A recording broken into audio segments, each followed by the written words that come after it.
তোমারও কি এটা মনে হয় যে স্টক মার্কেটে যদি তুমি প্রত্যেকদিন ট্রেড না নাও তাহলে তুমি কিছুই করলে না? যদি এটাই মনে হয় তাহলে তুমি কিন্তু খুব ভুল পথে রয়েছে। কারণ এটা যদি ভাবো যে রোজ ট্রেড নিলেই তুমি প্রফিটেবল হতে পারবে, সেটাই হচ্ছে সবচেয়ে বড় রিজন যার জন্য তুমি এখনো প্রফিটেবল হতে পারোনি, এখনো তোমার অ্যাকাউন্ট নেগেটিভেই রয়েছে। আমি প্রচুর লোককে দেখেছি যারা এই ওভার ট্রেডিং করে নিজের ক্যাপিটালকে ধ্বংস করে দিয়েছে। সকাল থেকে রাত অবধি তারা এটাই ভাবে যে সারা দিন যদি আমি চার্টের সামনে বসে থাকি 9টা 15 থেকে 3:30, এই পুরো টাইম 1 সেকেন্ড আমি চার্ট থেকে চোখ সরাতে পারবো না, যতবার অপরচুনিটি দেখবো আমি ট্রেড করব। এরকম করে করে প্রচুর লোক নিজের অ্যাকাউন্ট ধ্বংস করে। আর ওভার ট্রেডিংটা তারা ভাবে হয়তো আমি কিছু টেকনিক্যালে ভুল করছি তাই জন্য আমার লস হচ্ছে, নেক্সট ট্রেড নিই। তারা আবার টেকনিক্যাল ইমপ্রুভ করে, নতুন স্ট্র্যাটেজি আনে, আবার সেই স্ট্র্যাটেজিতে ট্রেড নেয়। আবার ওই স্ট্র্যাটেজিতে যখন দেখে যে সারাদিন ট্রেড করার পরও ও অ্যাকাউন্ট নেগেটিভে রয়েছে, তখন আবার ওর নেক্সট ডে ভাবে না এবারে আরএসআই না, এবারে বলিঞ্জার ব্যান্ড বা এবারে অন্য কোনো ইন্ডিকেটর দিয়ে আমি কোনো একটা সিস্টেম বানাবো, এই সিস্টেমটা কাজ করলে হয়তো আমি প্রফিট বানাবো। তারা মাথায় এটাই চালাতে থাকে যে তারা টেকনিক্যালি মেবি কোনো ভুল করছে তাই জন্য তাদের ক্যাপিটাল চলে যাচ্ছে। কিন্তু তারা এটা বোঝে না যে ওভার ট্রেডিংটা কিন্তু তাদের টেকনিক্যাল ইস্যু না, ওভার ট্রেডিংটা পুরোটাই তাদের সাইকোলজিক্যাল ইস্যু। 9টা 15-তে মার্কেট খোলার সাথে সাথেই মাথায় এটা চলতে থাকে, আরে 9টা 15-এ মার্কেট খুলে গেল, ট্রেড কখন পাবো? 9টা 15 থেকে 9টা 20 মার্কেটকে সেটেল হওয়ারও টাইম দেওয়া হয় না, ওই টাইমেই তারা ট্রেড নিয়ে নেয়। তারা এটা ভাবতে থাকে যে মার্কেট কোথায় না কোথায় পালিয়ে যায়, মাথায় কন্টিনিউ এটা চলতে থাকে। আর এই টাইমে তাদের আরো বেশি যেটা প্রবলেম তৈরি করে সেটা হচ্ছে ডিফারেন্ট ডিফারেন্ট টেলিগ্রাম গ্রুপ। আমি জানি প্রচুর এরকম টেলিগ্রাম গ্রুপ আছে যেই গ্রুপে তারা জয়েন হয়ে থাকে, আর 9টা 15-তে মার্কেট খোলার পরও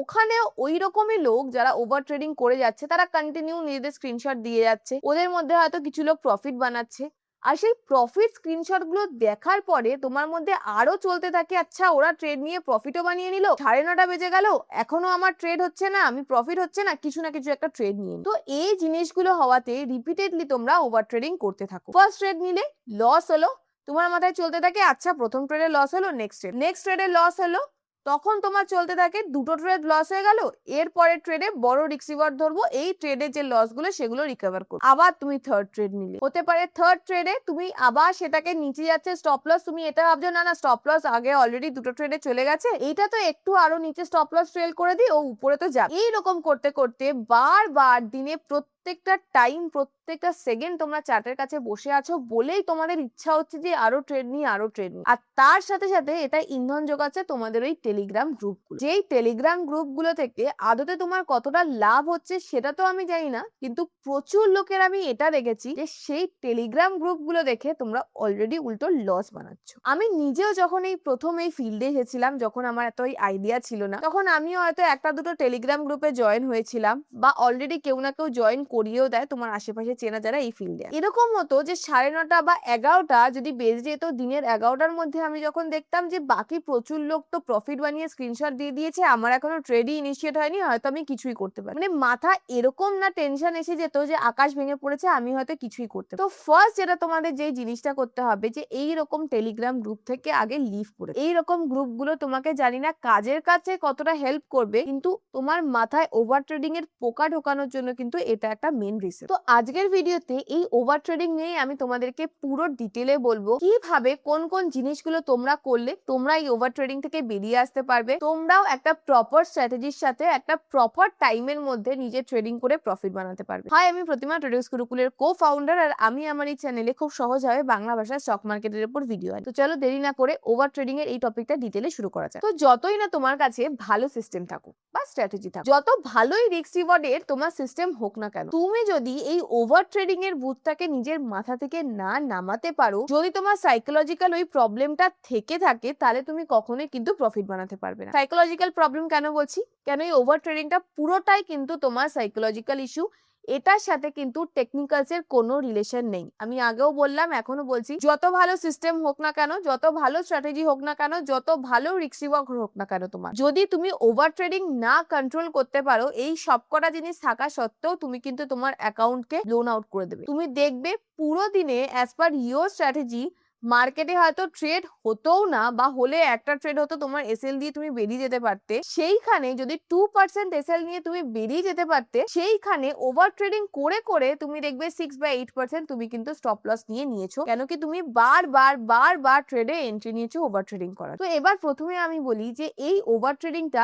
কিভাবে তুমি কন্ট্রোল করবে আর কোন কোন জিনিসগুলো করলে তুমি এই জিনিসটা থেকে বেরিয়ে আসতে পারবে। মেইনলি যারা ইন্ট্রাডে করে বা ডে ট্রেডিং করে তারা বেশি এই ওভার ট্রেডিং জিনিসটা করতে থাকে, আর তাছাড়াও যারা বিটিএসসি ট্রেডিং করে বা সুইং ট্রেডিং করে তাদের মধ্যেও এই জিনিসটা চলে আসে যখন তারা রোজ ট্রেড না পায়। তো এই জন্য আমি বলবো যে যারা ইন্ট্রাডে করছো বা যারা সুইং ট্রেডিং করছো তারা সবাই নিজেদের একটা ডেইলি লিমিট সেট করো। যদি প্রত্যেকক্ষণ মানে 9টা 15 থেকে 3:30 অবধি তুমি মার্কেটের সামনে সোজাসুজি বসেই থাকো, পুরো দিন চার্ট দেখতে থাকো, তোমার ওখানে ওভার ট্রেডিং করার চান্স কিন্তু অনেক বেশি বেড়ে যায়। তো এটার জন্যই আমি বলবো যে মার্কেটে নিজের টাইম সেট করো এবং নিজেকে একটা অ্যাক্টিভিটির মধ্যে রাখো। যদি তোমরা বাড়িতে থাকো, যে মনে করো যে তোমরা অফিস যাও না বা তোমরা অন্য কোনো প্রফেশনের সাথে যুক্ত না, তাহলে আমি বলবো নিজেদের হ্যাবিট বানাও, নিজেদের বাড়ির কোনো অ্যাক্টিভিটি, জিম হতে পারে বা অন্য কিছুও, নিজের হেলথের দিকে খেয়াল করো বা নিজের বাড়ির কাজ করো, কিছুও করো,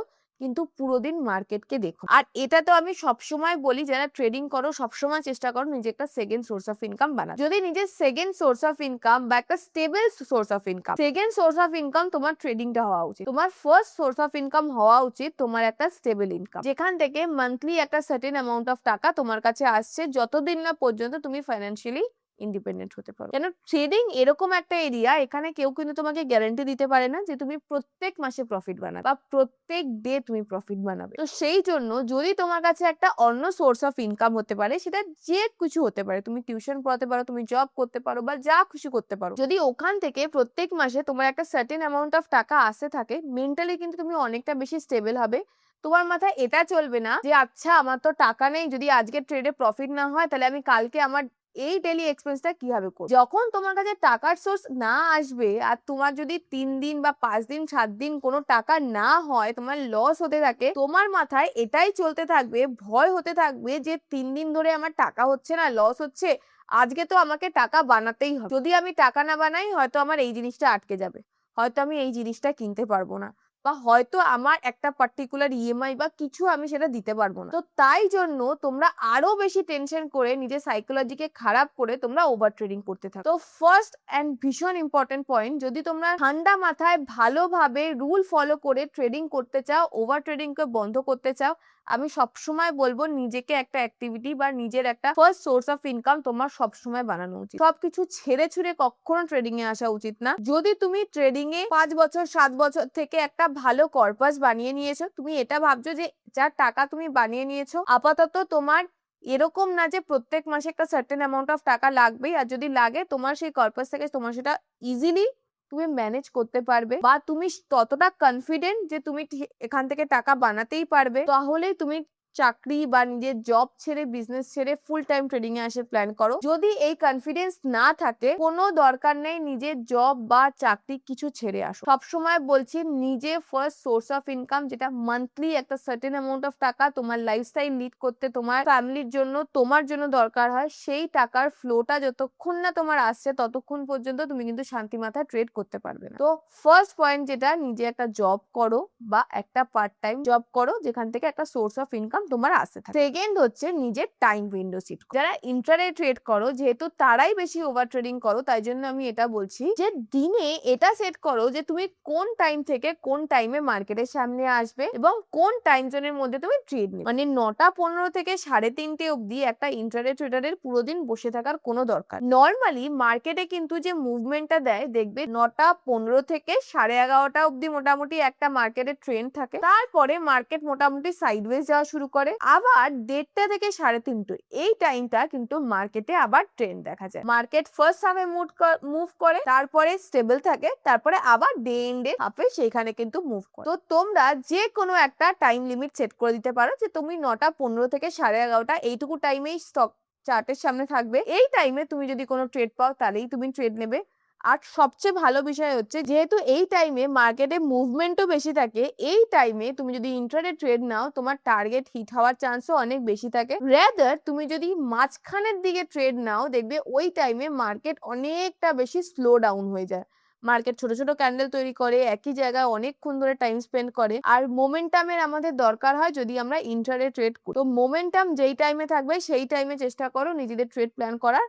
মানে আইদার 9:15 থেকে 11:30, নয়তো 1টা বা 1:30 থেকে 3:30, এই দুটো টাইমের মধ্যে একটা টাইম সেট করে নাও। বাকি টাইমে নিজের সিস্টেম বন্ধ করো, তোমার দেখার কোনো দরকার নেই যে মার্কেটে এখন কি হচ্ছে না হচ্ছে। আর থার্ড যেটা হচ্ছে নিজেদের ডেইলি ট্রেড লিমিট সেট করো। ডেইলি ট্রেড লিমিট সেট করো মানে তোমরা একটা হিসাব রাখতে পারো যে পার ডে তুমি ম্যাক্সিমাম 2টো ট্রেড নেবে। আর যদি ফার্স্ট ট্রেডে তুমি ভালো প্রফিট বানিয়ে নাও তাহলে ফার্স্ট ট্রেডের পরে তুমি সিস্টেম বন্ধ করে দেবে। মানে ফার্স্ট ট্রেডে আজকে ধরো তুমি 1:3 রিস্ক রিওয়ার্ডের একটা ট্রেড, তুমি দিনের প্রথম যে ট্রেড নিলে সেটাই যদি তোমার 1:3 রিস্ক রিওয়ার্ড হিট হয়ে যায় সেই টাইমে তুমি সিস্টেম বন্ধ করে নেবে। তুমি এটা ভাববে না যে মার্কেট আরো উপরে যেতে পারে, বসি হয়তো ট্রেড দেবে দেখি, এরকম করতে গিয়ে এটা হয়তো হতে পারে ফার্স্ট ট্রেডে তোমার প্রফিট হলো, সেকেন্ড ট্রেডে তুমি যে ট্রেডটা নিলে সেটাই উল্টো তোমার লস হলো। আবার হয়তো তুমি ভাবছো আচ্ছা সেকেন্ড ট্রেডে লস হলো, থার্ড ট্রেডটা নিয়ে দেখি ওটা হয়তো প্রফিট হবে, এরকম করে হয়তো থার্ড ট্রেডে তুমি আবার ট্রেড নিলে আবার লস হলো। তো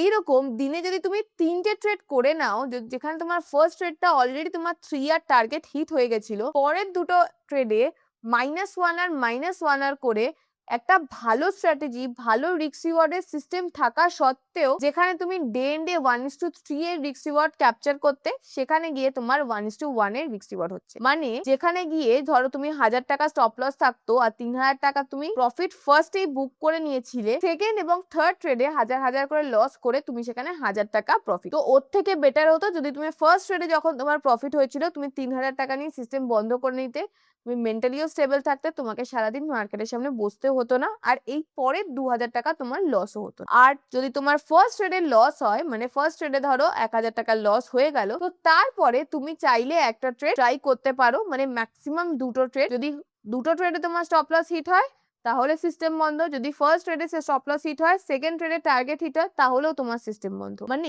ডেইলি লিমিট তোমার 2টো ট্রেড থাকবে। আর যদি ফার্স্ট ট্রেডে তোমার প্রফিট হয়ে যায় তো এখানেই তুমি সেদিনের জন্য ট্রেডিং বন্ধ করে দেবে। আর যারা সুইং ট্রেডিং করছো তাদেরও এটা হতে পারে যে একবার তাদের স্ট্র্যাটেজি হয়তো রোজ ট্রেড হচ্ছে না, মানে এরকম হতে পারে যে 6 দিন 7 দিন কন্টিনিউ তোমার ট্রেড আসছে না অ্যাজ পার ইউএস সিস্টেম। কেন আমি জানি যখন যারা সুইং ট্রেডিং করে তাদের কি হয় যে তারা আজকে হয়তো ট্রেড নিল, 7 দিন চললো, 5 দিন চললো বা 2 দিন চললো, তারপরে হয়তো অ্যাজ পার তাদের সিস্টেম ট্রেড নিতে একটা লং টাইম গ্যাপ থাকে। তো ওই গ্যাপ টাইমে তারা কিন্তু ওভার ট্রেডিং করে ফেলে, তাদের এটা চলতে থাকে মার্কেট এত মুভমেন্ট করে যাচ্ছে, আমার সিস্টেমে তো এখনো ট্রেড দিচ্ছে না, দেখি কোথাও অন্য যদি সিস্টেমে ট্রেড হয়। তো ওই টাইমে কিন্তু তোমরা লাফিও না ট্রেড নেওয়ার জন্য। যদি তোমরা প্রপার সিস্টেমে ট্রেড করো আর সেই সিস্টেমটাকে তোমরা অলরেডি ব্যাক টেস্ট করে রেখেছো, তোমার কাছে প্রপার ব্যাক টেস্টেড রেজাল্ট আছে, তুমি ওই সিস্টেমটাকে ট্রাস্ট আছে, তাহলে নিজে ওই ওয়েটটাকে কিভাবে কন্ট্রোল করতে হয় সেটা শেখো। যদি as per your system trade দিচ্ছে না তো নিও না, যদি ট্রেড না নাও তোমার ওই ট্রেড নিয়ে ওটাকে স্টপ লস দিয়ে ওখানে ব্রোকারেজ পে করার তো কোনো মানেই হয় না। Better as per your system যদি 7 দিন ট্রেড না দেয়, 10 দিন ট্রেড না দেয়, তো 10 দিন বসে থাকো। আমি আমার নিজে যেহেতু আমি একজন সুইং ট্রেডার, আমি তোমাকে প্রপারলি আমার নিজের পিএনএল খুলে তোমাদের দেখিয়ে দিতে পারি যে আমার ট্রেড হয়, এরকমও হয় যে আমার 1 মাসে একটা ট্রেড দিয়েছে, আমি কিন্তু ওই 1 মাস শর্টপট করি। যেই টাইমে এই যে লাস্ট 2 দিন নিফটি ব্যাংক নিফটি এত শার্প মুভ দিল, যেহেতু আমার অ্যাজ পার সিস্টেমে কোনো ওখানে এন্ট্রি ছিল না, আমি কিন্তু কোনো ট্রেড নিই, আমি কিন্তু কোনো লাফানো ঝাপানো করিনি যে এখন মার্কেটে নিউজ এসেছে এই বেসিসে একটা ট্রেড নিয়ে নি, এটা আপসাইডে মুভ দিয়ে দেবে। কেন? আমার সিস্টেমের উপর ট্রাস্ট আছে, সেই জন্য আমি কিন্তু এই টাইমে একবারও লাফাইনি নিজের ট্রেড নেওয়ার জন্য। এবার আমি তোমাকে আমার যেহেতু আমি নিজে একজন সুইং ট্রেডার ফুল টাইম, তো আমি তোমাকে আমার যে পিএনএল বা ট্রেড বুক খুলে দেখাচ্ছি যে আমি নিজে কতটা ওয়েট করি একটা ট্রেড নেওয়ার জন্য। তো এখানে রিপোর্টসে গিয়ে আমি নর্মাল পিএনএল এই যাচ্ছি, আর যেহেতু আমি ফিউচার্সে ট্রেড করি, আমি অন্য আর কিছুতে ট্রেড করি না। কিছু ইনভেস্টমেন্ট আমি করি যেগুলোকে আমি হোল্ড করে রেখে দিই, ওটা ছাড়া আমি অনলি ফিউচার্স ট্রেড করি, অন্য কোনো কিছু ট্রেড করি না। তো এইখানে তুমি ধরো কিছু মাসেরই দেখো, আমি 2026-এর প্রথম থেকেই বা ডিসেম্বর থেকেই আমি ধরো এখনো অব্দি দেখছি যে আমি কটা ট্রেড হই। তো দেখো ডিসেম্বর, জানুয়ারি, ফেব্রুয়ারি, মার্চ, এপ্রিল, মে, জুন, এই পুরো মাসে তুমি দেখো মাসে 2টো ট্রেড, এপ্রিল মাসে 1টা ট্রেড, মে মাসে 3টে ট্রেড, জুন মাসে 3টে ট্রেড, ডিসেম্বর মাসে 2টো ট্রেড, মানে হার্ডলি আমার কটা করে ট্রেড হচ্ছে। আমি কিন্তু সুইং ট্রেডিং করি, মাসে এতগুলো ওয়ার্কিং ডেজ এর মধ্যে আমার হয়তো 2টো ট্রেড রয়েছে, কোনো মাসে 1টা ট্রেড রয়েছে। ফেব্রুয়ারি পুরো মাসে আমি একটাই ট্রেড নিয়েছিলাম, একটা ট্রেডেই আমার স্টপ লস গেছিল। দেখো এটাই হচ্ছে তোমার পেশেন্সের ফল। আমি কিন্তু এখানে আমার প্রফিট দেখাচ্ছি না বা আমি কি টাকা বানিয়েছি সেটাও দেখাচ্ছি না। এটা দেখানোর আমার একটাই মোটিভেশন, এটা দেখিয়ে আমি তোমাদেরকে একটা জিনিসেই মোটিভেট করতে পারি, সেটা হচ্ছে এই যে ওভার ট্রেডিং করে যে তোমরা যে লস করছো, উল্টো ব্রোকারেজ দিচ্ছ, আমি এটাই চাই যে তোমরা এটা দেখো যে পেশেন্টলি ওয়েট করলে অ্যাকচুয়ালি রেজাল্ট কি হয়। এই যে এই টাইমে, এপ্রিলের টাইমে যখন মার্কেটে হাজারো নিউজ আসছিল, রোজ রোজ গ্যাপ ডাউন হচ্ছিল, তখন আমার কি ইচ্ছা হয়নি যে শর্ট ট্রেড আজকে করি, মার্কেটে আজকে নিউজ আসছে, কিন্তু আমি কখনো সেই জিনিসটা আমার মাথাতে আসতেই দিই। আমি সকালে দেখতাম যে অ্যাজ পার মাই সিস্টেম আজকে কি আমার এন্ট্রি হবে, যেহেতু আমি জানি যে আজকে আমার সিস্টেম হিসাবে এখানে কোনো এন্ট্রি হবেই না, সেই দিন আমি চার্টের সামনে বসতামই না। যদি আমি জানি অ্যাজ পার মাই সিস্টেম আজকে ট্রেড দেবে, তাহলেই আমি ট্রেড অর্ডার প্লেস করতাম, নয়তো আমার অর্ডার কোনো প্লেসই হতো না। তো এইটাই তোমাদেরকে বোঝানো যে মাসে একটা ট্রেড যদি হয়, আমি মাসে একটাই ট্রেড নিই, বাকি পুরো মাসে আমার কোনো ট্রেড হয় না। হয়তো সেই একটা ট্রেড একদিনেও আমার স্টপ লস দিতে পারে, বা এই একটা ট্রেড আমাকে 7 দিনেও স্টপ লস দিতে পারে, বা ওই একটা ট্রেড আমাকে 2 দিনেও ফুল আমার টার্গেট হিটও করিয়ে দিতে পারে। তো এইটাই হচ্ছে ব্যাপার, যে কিভাবে পেশেন্টলি ওয়েট করে কম ট্রেড নিয়ে তুমি টাকা বানাতে পারো। এইটা হচ্ছে তার একটা এক্সাম্পল। আমি আমার এখানে তোমাদেরকে কিচ্ছু দেখাচ্ছি না অন্য কিছু, বাস শুধু আমার এইটুকু জিনিস দেখানোর একটাই কারণ, যাতে তোমরাও বোঝো যে এর পাওয়ার কতটা। ওভার ট্রেডিং করে প্রচুর লোককে আমি দেখেছি যে তাদের প্রত্যেকটা দিন লাল বা সবুজ, লাল বা সবুজ, মানে একটা দিনও ফাঁকা থাকে না যে তারা লাল বা সবুজ কিছু দেখা যায় না, মানে একটা দিনও তাদের এরকম নেই যে যারা সেই দিন তারা ট্রেড নেয়। কিন্তু যারা অ্যাকচুয়ালি নিজে বসে পেশেন্টলি ওয়েট করে একটা ভালো রিস্ক রিওয়ার্ডের ট্রেড নিতে পারে, তারাই কিন্তু অ্যাকচুয়ালি প্রফিট বানায়। আর এইরকমই একটা ভালো রিস্ক রিওয়ার্ডের স্ট্র্যাটেজি আমি তোমাদের সাথে নেক্সট ভিডিওতে শেয়ার করব। তো যার যার ওই স্ট্র্যাটেজিটা দরকার হবে, অবশ্যই কমেন্ট সেকশনে লিখো যে আই নিড দ্যাট স্ট্র্যাটেজি, তাহলেই আমি নেক্সট ভিডিওটা কিন্তু শুট করব। তো আই হোপ আজকের ভিডিওটা তোমাদের হেল্পফুল হয়েছে, তোমরা বুঝেছো যে ওভার ট্রেডিং কিভাবে তোমাদের ক্যাপিটালকে শেষ করে দেয়, আর কোন কোন ছোট ছোট জিনিসগুলো ফলো করলে তোমরা এই জিনিসটা ওভারকাম করতে পারে। তার পারফেক্ট এক্সাম্পল তোমার সামনে রয়েছে, আমার স্ক্রিনে রয়েছে, যে আমি কিভাবে নিজের ওভার ট্রেডিং কন্ট্রোল করেছি, কিভাবে কত কম ট্রেড করে আমি কিন্তু প্রফিটেবল হয়েছি। তো যদি তোমাদের এই জিনিসগুলো ভালো লাগে, অবশ্যই কমেন্ট সেকশনে জানিও, একটা লাইক দিয়ে দিও, ভিডিওটা ভালো লাগলে শেয়ার করো। আর যদি এরকম কোনো টপিক আছে যেটার উপর ভিডিও করলে তোমাদের মনে হচ্ছে যে তোমাদের হেল্প হবে, সেটা আমায় কমেন্ট সেকশনে জানিও, আমি তার উপর নেক্সট ভিডিও আনবো। তো আজকের জন্য এতটাই, দেখা হচ্ছে পরের ভিডিওতে। ধন্যবাদ।